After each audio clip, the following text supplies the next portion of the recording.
Radha Madhava Kunja Bihari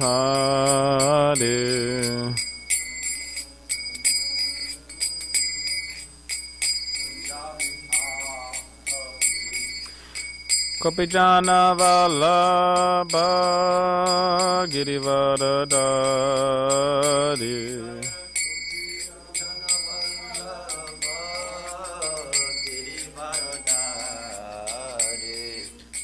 Gopijana Vallabha Girivaradari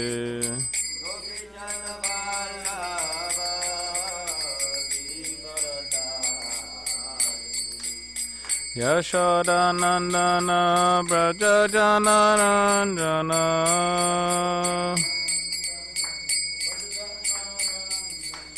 Yashoda Nandana Braja Jana Ranjana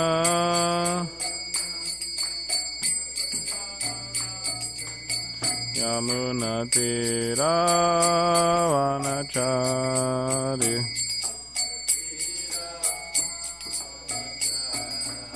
Yamuna Tira Vanachari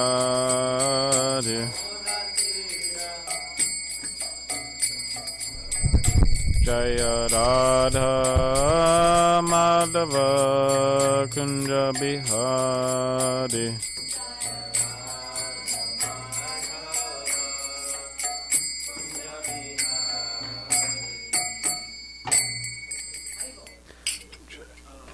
Jai Vishnupad Paramahamsa Parivrajapacharya Ashtadra Shadashi Shivada's Divine Grace A.C. Bhaktivedanta Swami Prabhupada Ki Jai Grantaraj Srimad Bhagavatam Ki Jai. All glories to the assembled devotees, all glories to the assembled devotees, all glories to the assembled devotees, all glories to Shri Guru and Shri Gauranga.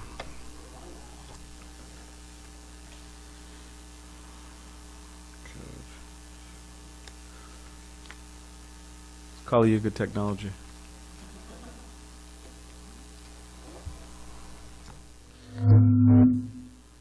Krishna. Om Namo Bhagavate Vasudevaya.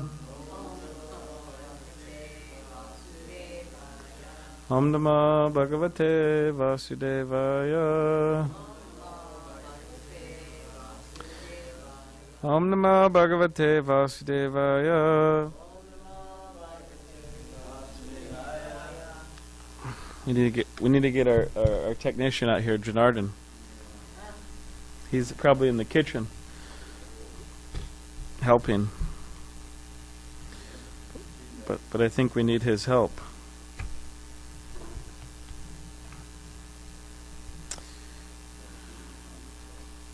So we are reading from Srimad Bhagavatam, Canto 4, entitled Creation of the Fourth Order, Chapter 6, Brahma satisfies Lord Shiva. We're on text 44, sorry.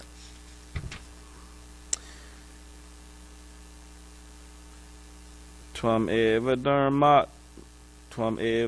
dharmarta dugabhipataye dakshena sutrena sasarjitadvaram Tvayaiva loke visitascha setavo Yan brahmana shaddadate dhritavrataha Tvameva dharmarta dugabhipataye Dakshena sutrena sasarjitadvaram Tvayaiva loke visitascha setava Yan brahmana shaddadate dhritavrataha Tvameva dharmarta dugabhipataye Dakshena sutrena sasarjitadvaram Loke visithascha setavo Yan Brahmana Shraddha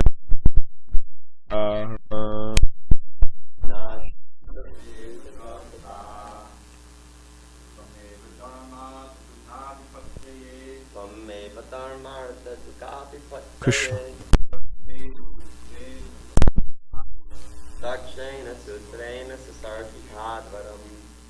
Krishna, Krishna. Savitevo Yan Brahmana Shraddhate Datavradaha.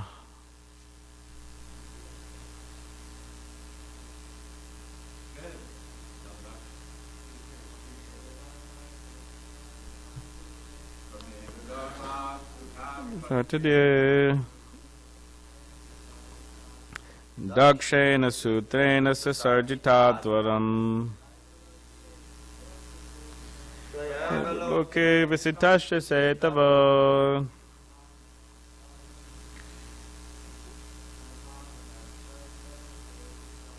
Yan Brahmana Shraddhate Datavradaha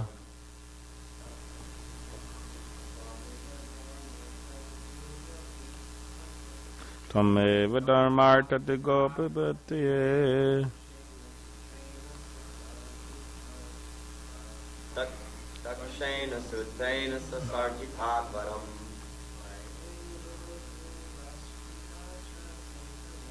Vayeva Loke Vasitashta Setavo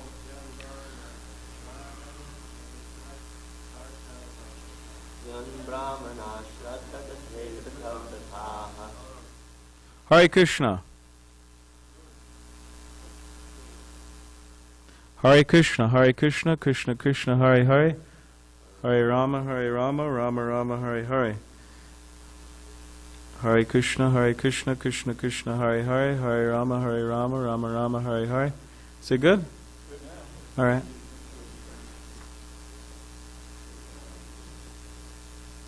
Oh.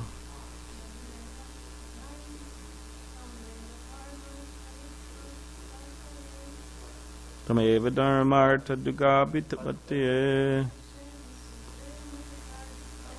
Dakshena Sutrena Sasarjitatvaram Tayeva Loke Visitasya Setavo Yan Brahmana Shraddhate Datavradaha. Okay, word by word translation. Tvam, your lordship. Eva, certainly. Dharma Artha Duga, benefit derived from religion and economic development.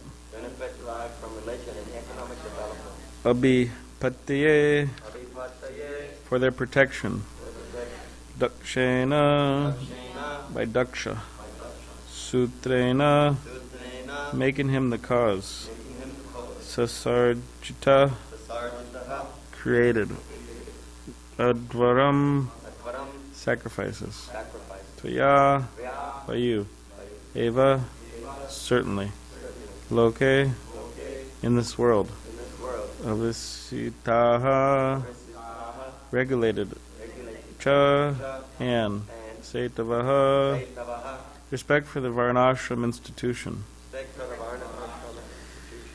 Yan, which. Brahmanaha, the Brahmanas. Shraddha today, respect for very much. Dhrita vritaha, taken it as a vow. Translation. My dear Lord, your Lordship has introduced a system of sacrifices through the agency of Daksha. So who's speaking here? Anyone remember? Yeah, Lord Brahma is speaking to Shiva, right? So Brahma is speaking to Shiva. My dear Lord, your Lordship has introduced a system of sacrifices through the agency of Daksha, and thus one may derive the benefits of religious activities and economic development. Under regulative principles, the institution of the four varnas and ashrams is respected. The Brahmins therefore vow to follow this system strictly. Purport. The Vedic system of varna and ashram is never to be neglected, for these divisions are created by the Supreme Lord Himself for the upkeep of social and religious order in human society. Brahmins, as an intelligent class of men in society, must vow to steadily respect this regulative principle. The tendency in this age of Kali is to make a classless society, and not observe the principles of varna and ashram is a manifestation of and not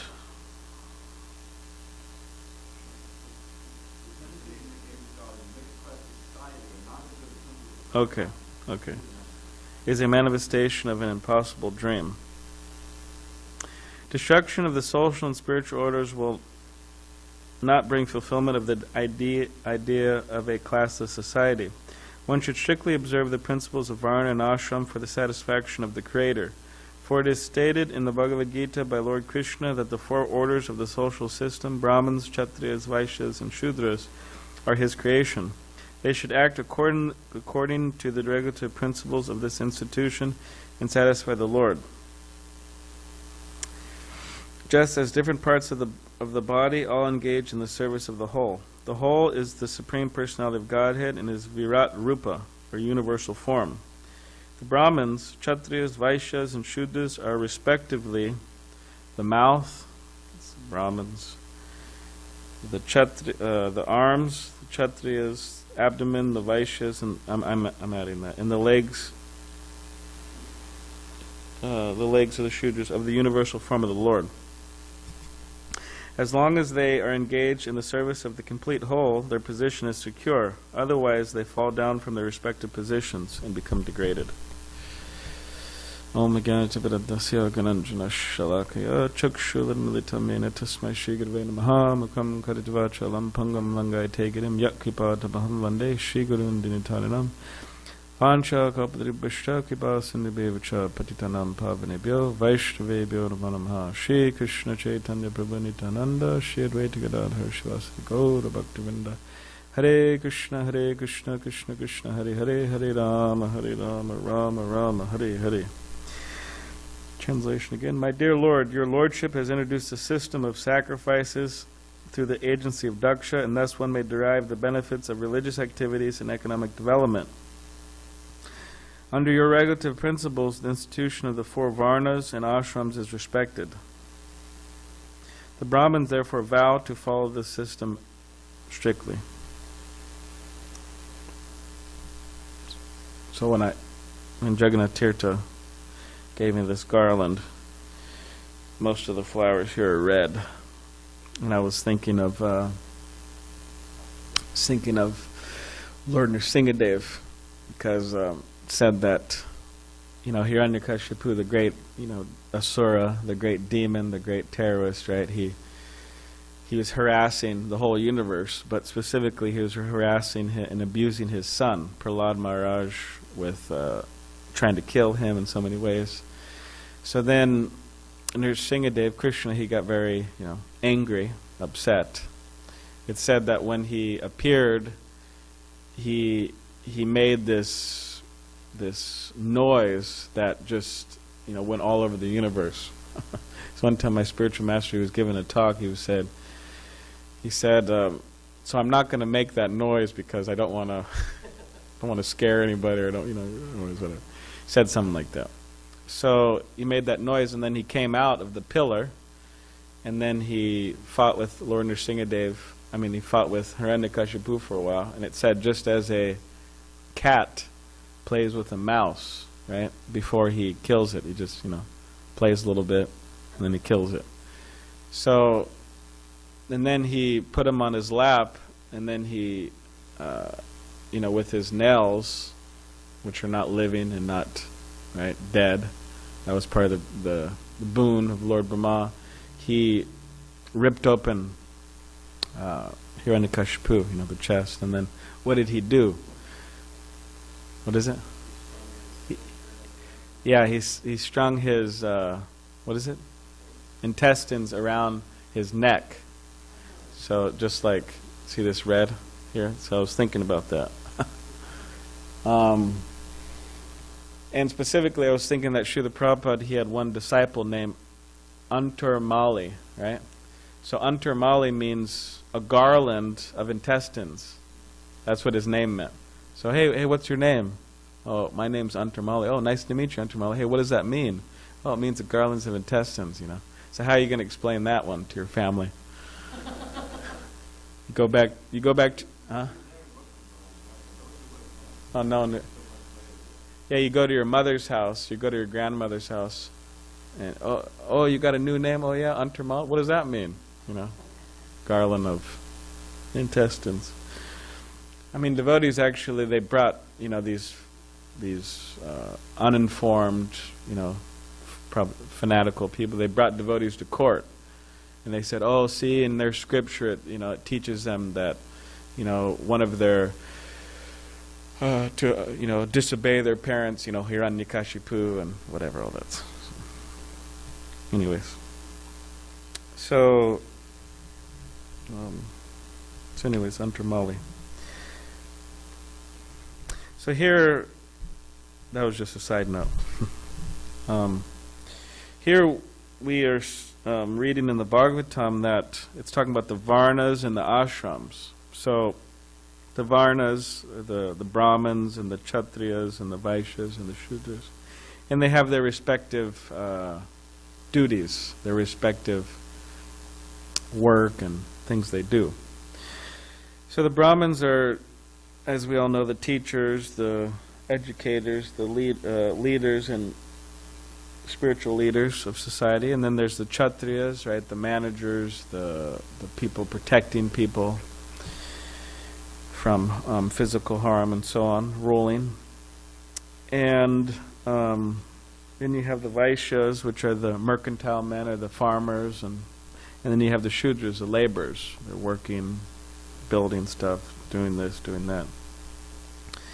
And then the ashrams, the brahmacharis, the grihastas, the vanaprasthas, the sannyasis. So all these different people who are in these different positions, they have their roles to play in human society. Now here it's mentioning that the Brahmins there are considered to be the mouth of the universal form of Krishna. Analogy.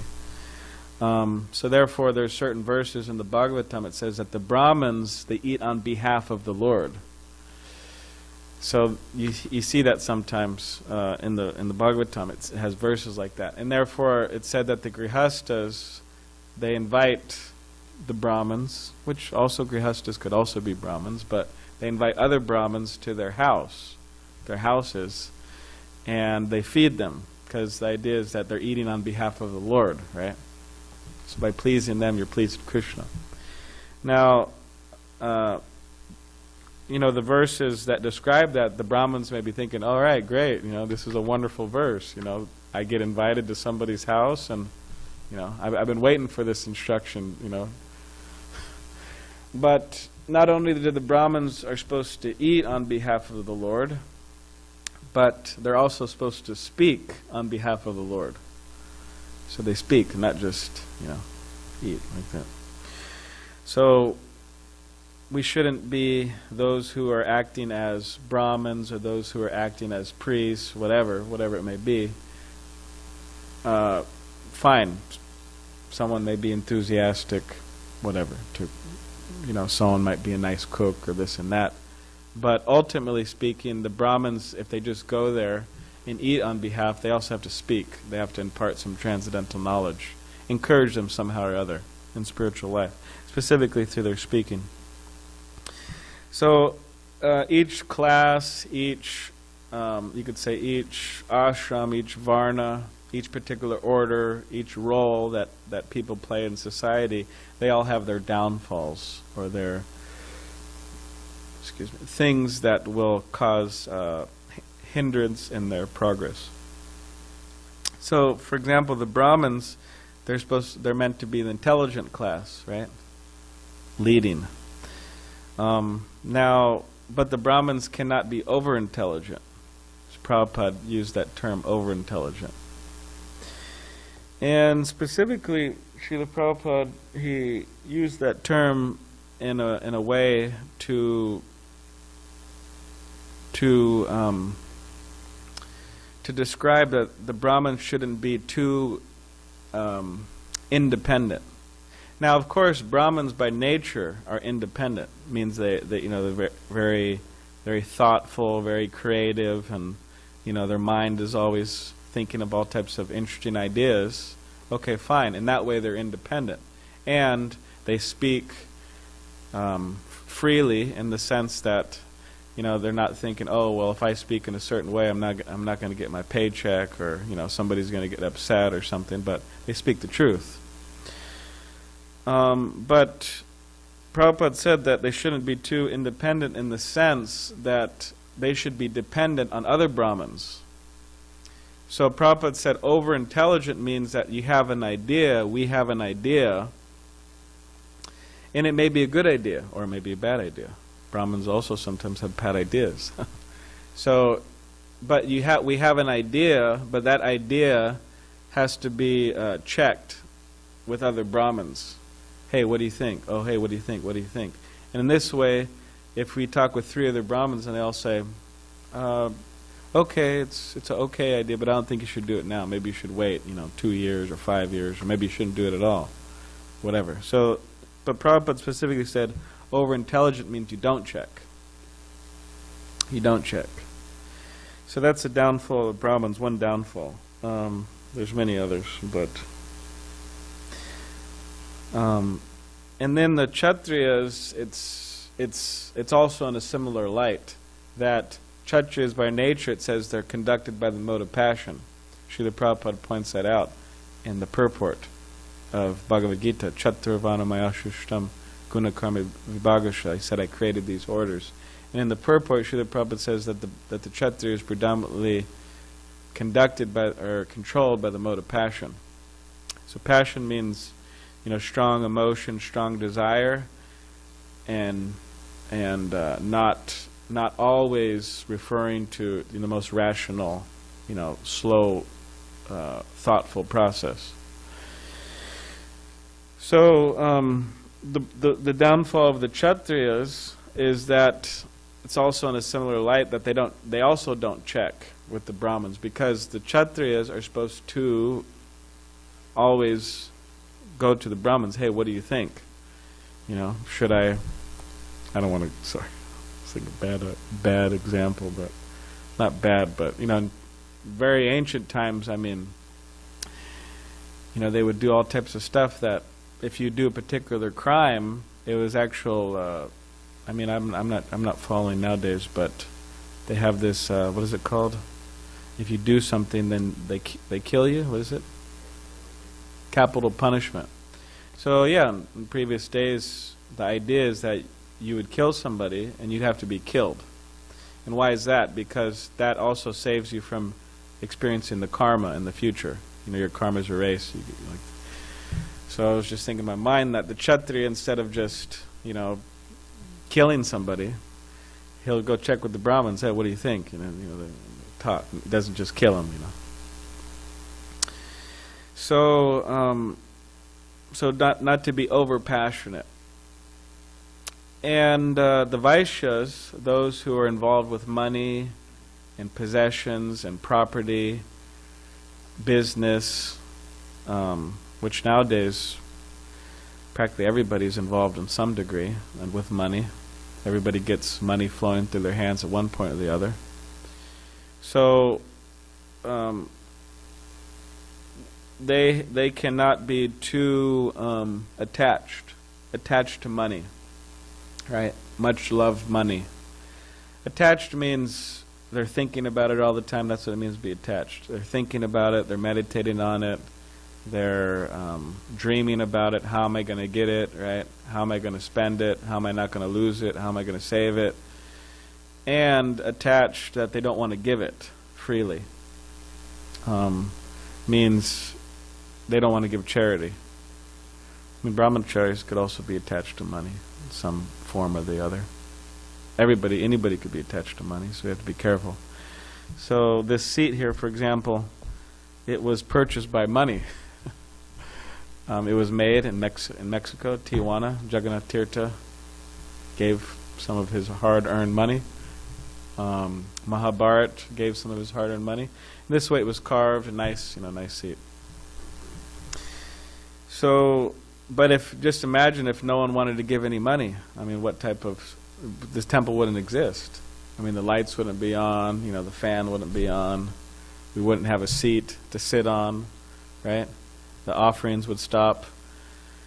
Everything would stop. But because people are charitably inclined, then, it goes on. So the Vaishya is not to be overly attached and not, refusing to give donations and so on. And then the Shudras, sometimes, if you read the definition of Shudra from the Vedic scripture, it's actually quite, in many ways, a nice position if it is, if somebody is engaging in Krishna consciousness, being a Shudra. They're respectful, this, that, there's actually quite some qualities there. But usually, when devotees, they come to Krishna consciousness, they hear about Brahman or this or that or blah, blah, blah. They hear, in other words, they hear of something they think is good in their mind or respectable in human society, and they think, I want to be that. And then if later they realize that I have some Shudra qualifications, they think, oh man, I don't want to be a Shudra, that's horrible, Or sometimes devotees say, I don't want to be a mother, that's horrible. For example, there's nothing wrong with a mother. Actually, right, they asked Radhanath Swami, they asked him the question that, behind every great man, there's a woman. That's the idea, that's what they say. Some people say. So they asked him, so what about you? You're a monk, and, so how does that work out? And he said that, Srimati Radharani, is there. But also within devotees' lives, there's, they all have their mothers, and usually, mothers are quite helpful, in their spiritual progress and just sanity. So nothing wrong with the mother, nothing wrong with being a woman, nothing wrong with being a mother, nothing wrong with being a Shudra, but it should be engaged in Krishna consciousness. They should be engaged in Krishna consciousness.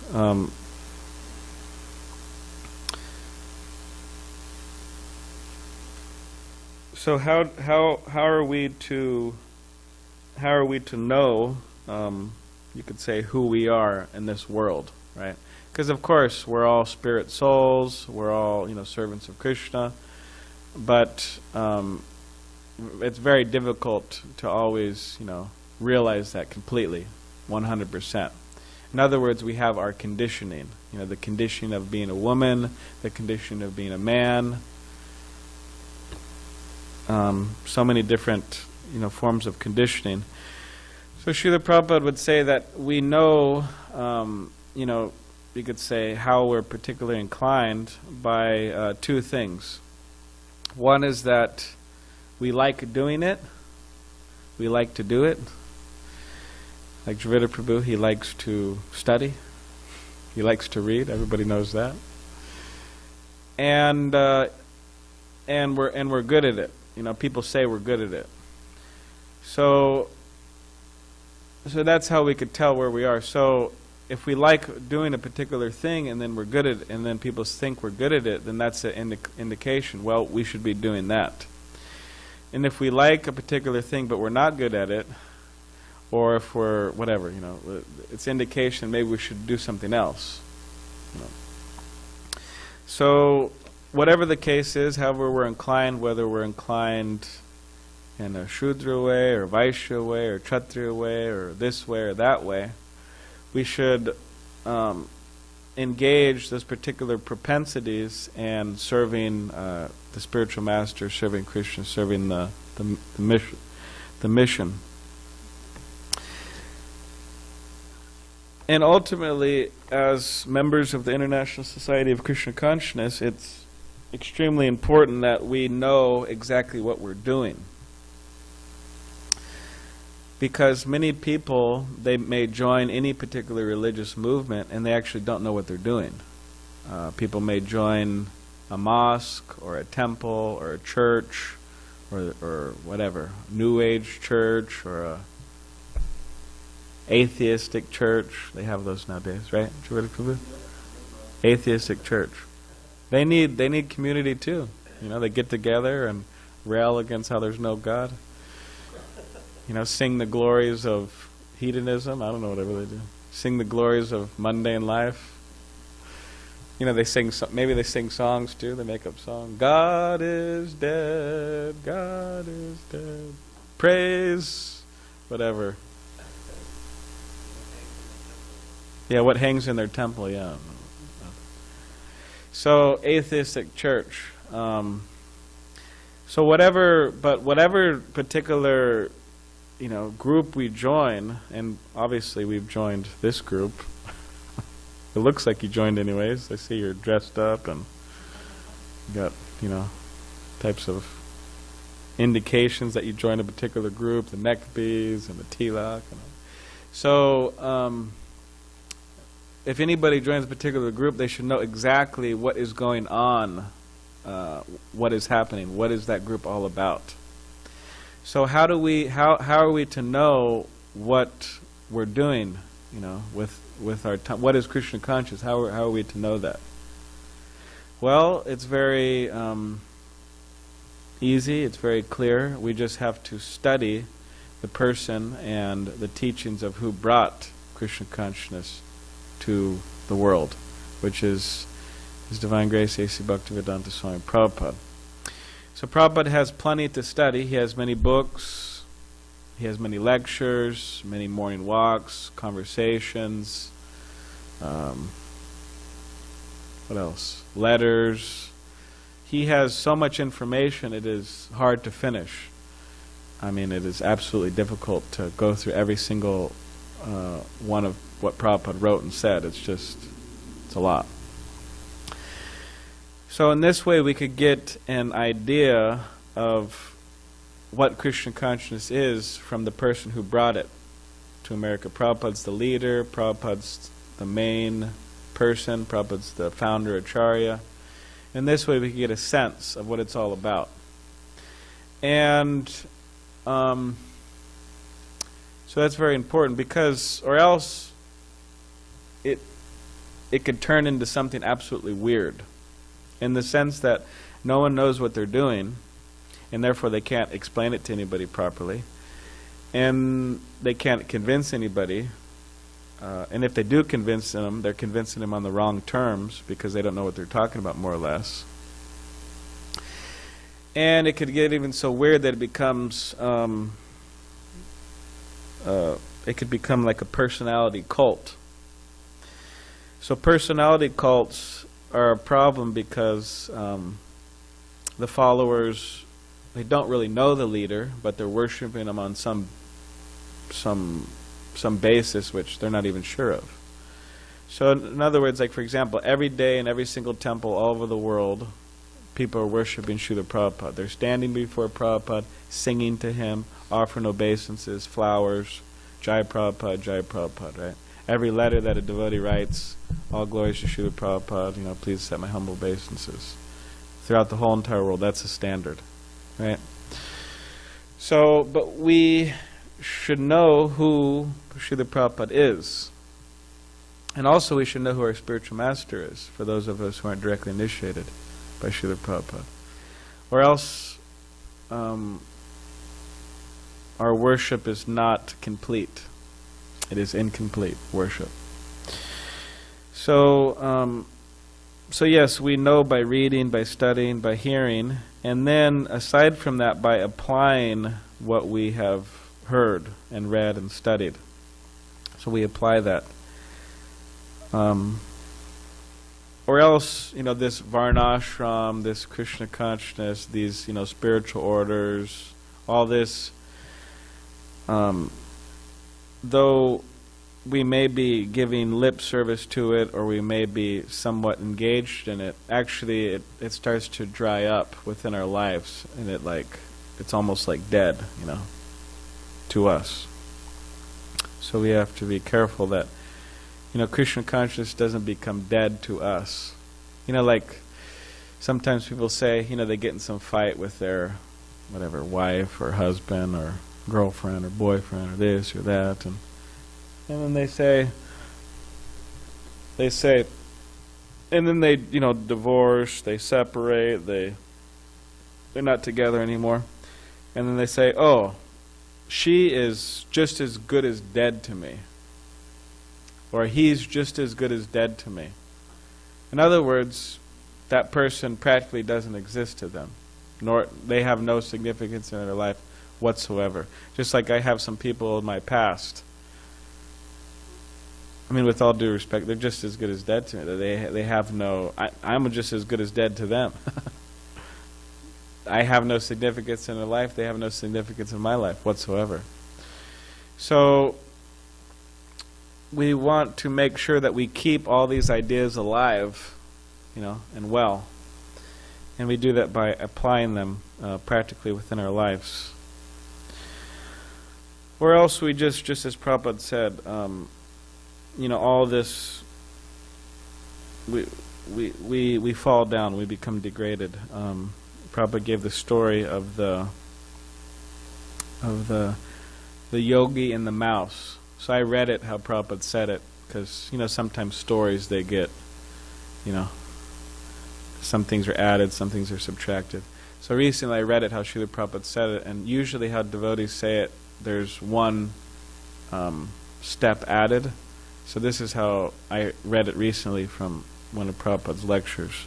It said that, if I could try to remember properly, it said that there was a mouse, and then there was a yogi, right? So then the yogi, or the mouse, went to the yogi and said, "My dear yogi, I'm getting harassed by these cats. Can you please help me?" So then the yogi said, "Okay, become a cat." So then, the yogi is being harassed. The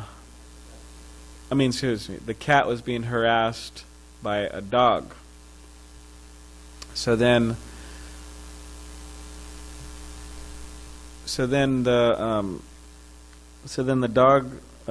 cat said, "Can you please?" Now, as far as I remember, Prabhupada skipped to a lion. He didn't say, "Can you make me a dog?"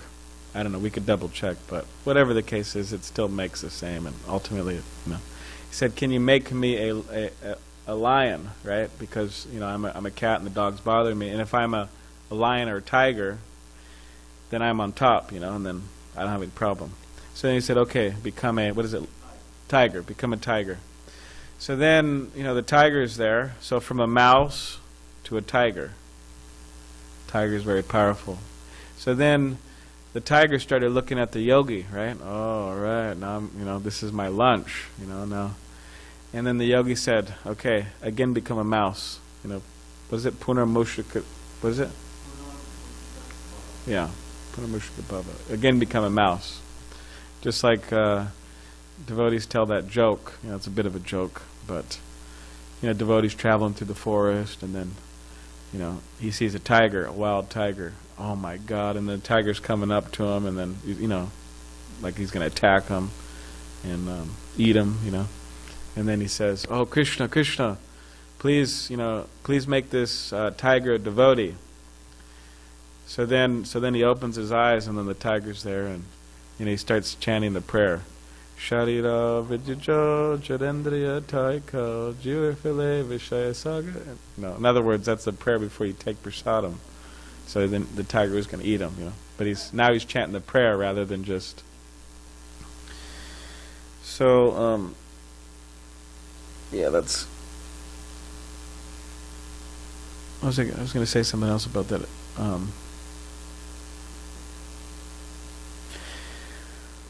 So again, become a mouse. So the idea is that by the grace of the yogi, he made so much advancement, became a tiger.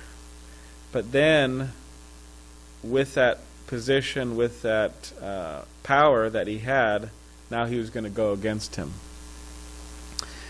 So that's the idea, that by the mercy, by the grace of Krishna, the devotees, spiritual master, or just by whatever, so people make it up. But then if they abuse that position, then again become a mouse. That's the idea. So yeah, we want to not do that. We just want to rise up and then stay up. So we do that. It's a very simple process. That we chant, we dance, right? Prabhupada said chant, dance, philosophy, and then you take prasad. So it's a very wonderful process. So get enough sleep so you can hear Bhagavatam class.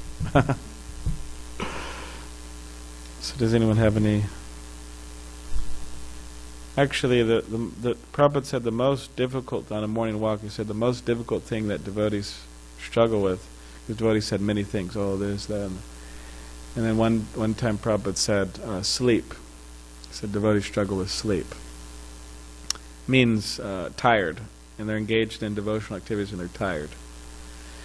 So if you could conquer the sleep, that's like such a big step, actually, in Krishna consciousness, to conquer the sleep, not be influenced, in a bad way by sleep.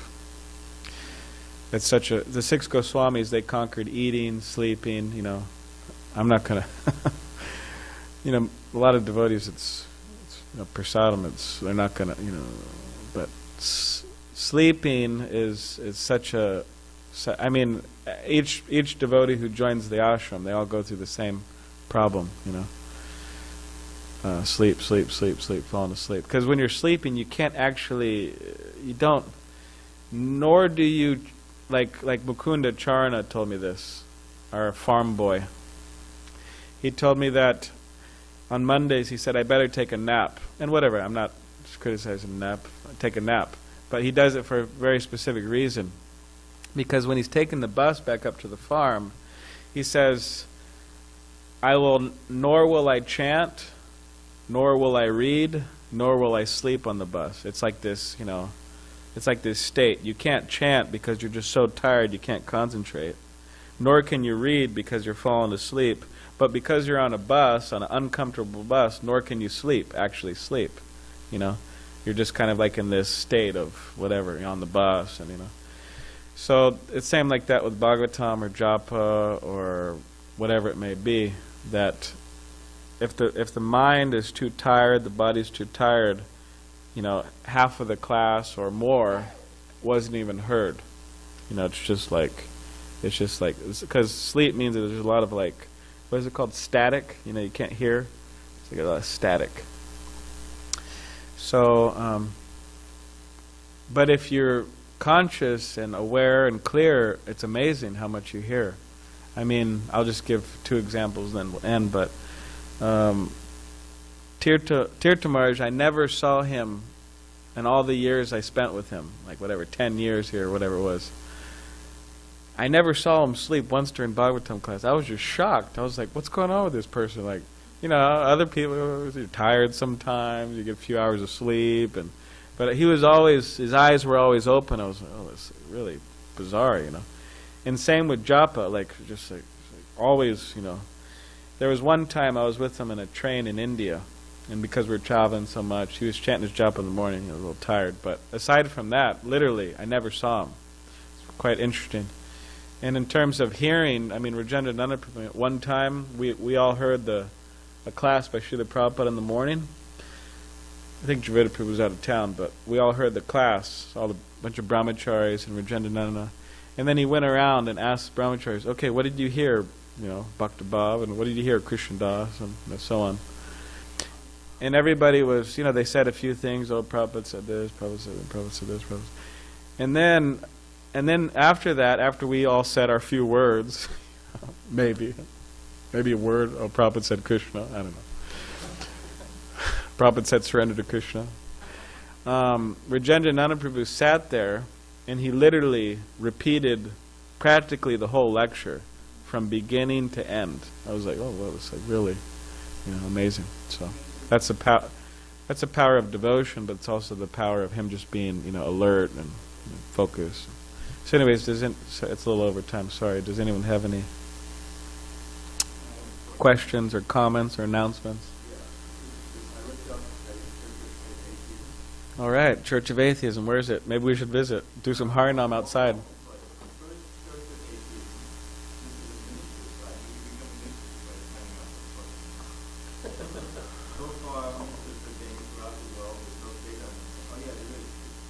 Would you like to use that, Javita Prabhu, that microphone?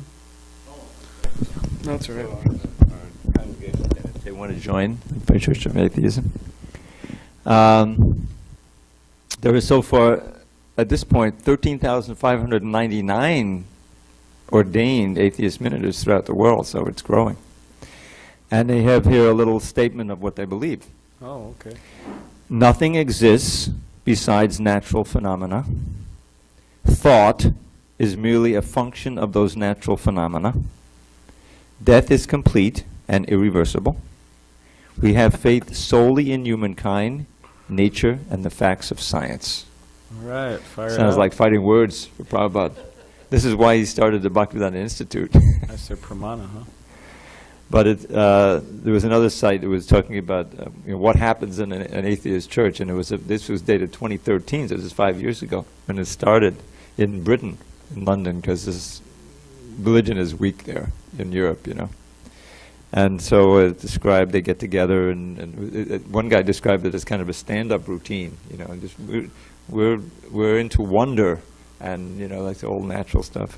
And in America they have, right, too? Around America? Yeah, I think they are in America too. Because what happened is that people who are raised in religion, or they're in some town or some city, and everyone's going to church in the morning, and they felt left out on Sunday. So they didn't want to have their place to go, so they got together and sing some rock songs together or something. But it's happening. Sing some Metallica. Yeah, that's interesting. Yeah, in America, a lot of people still believe in God. But what form of God, or formless God, I don't know. But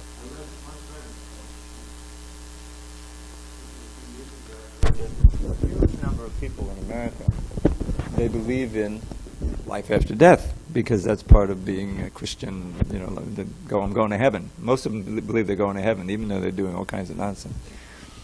But practically nobody believes in life before birth. See, that's the thing. That's not there in Christianity, right? That we are reincarnated? No. That we come into being when we're born here, and we got one shot to go to God, to go to heaven, or we're going to go to hell. I mean, isn't that mostly what they believe? So everyone believes they're going to heaven. Everyone believes in life after death, but hardly anyone believes in life before birth, because that would mean that why they're suffering is because of what they did. Hare Krishna.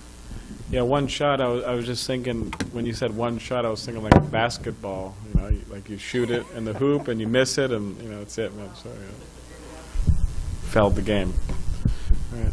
Grantaraj Srimad Bhagavatam ki jai.